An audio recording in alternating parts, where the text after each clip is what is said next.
We've got Crimson Hawk here for $2.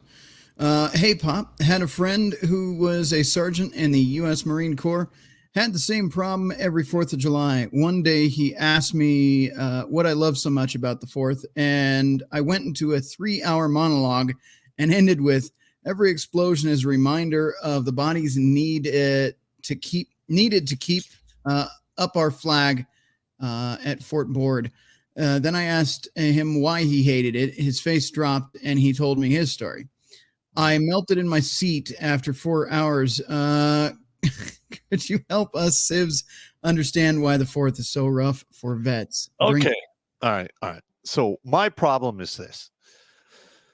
I lived on an installation that was mortared between 3 and 5 times a day for about 8 months. And you had to make decisions of, do I want to walk across this giant open area to get to the chow hall, or I'm going to eat tuna fish crackers and half of an MRE. That's one. Number 2, I was on the cleanup crew that had to go into the low priority camp after it had been attacked with 4-inch mortars. I think somewhere between 8 or 12 rounds landed in the compound. Killed instantly about 105, 108 people, and wounded about 2 times as many.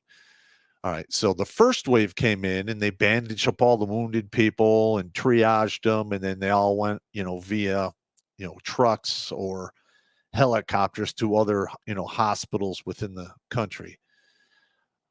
I was on the second wave, and it was my job to be the NCO IC in charge of cleaning up the dead bodies, the pieces, and the parts.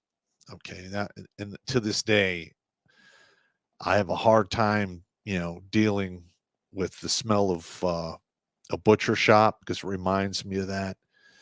And I'm a firm believer that everyone out there has a buffer in your thinking meat of just how much evil shit you can witness or see before it spills over and causes, a bunch of problems. And that's where I'm at in that regard. It just is what it is. And then there's some other guys I know. Now, this wasn't really my unit. My unit had a fair amount of firefights. But, we had some guys come back and they re-signed to civil affairs. And one guy literally was in the Army for 6 years and spent 4.5 of that 6 years in Afghanistan having firefights on a daily basis with, the Taliban or whoever. And it got to the point where he just had enough because he was going to get killed. And he said, I'm done. I need to do something else. So he got off the regular Army, and then he opted to serve out the rest of his enlistment in the reserves so he didn't have to go to the IRR.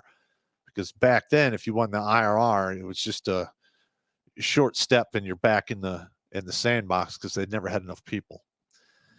And it adds up. It adds up. It really does. And if you've never been there, it's hard to understand exactly, how that's covered. And I talk about that in my book here too. The War is the Way in Soldier Soul. Like this book tells you how to prepare for war, how to conduct war, and how to live with it when you come back.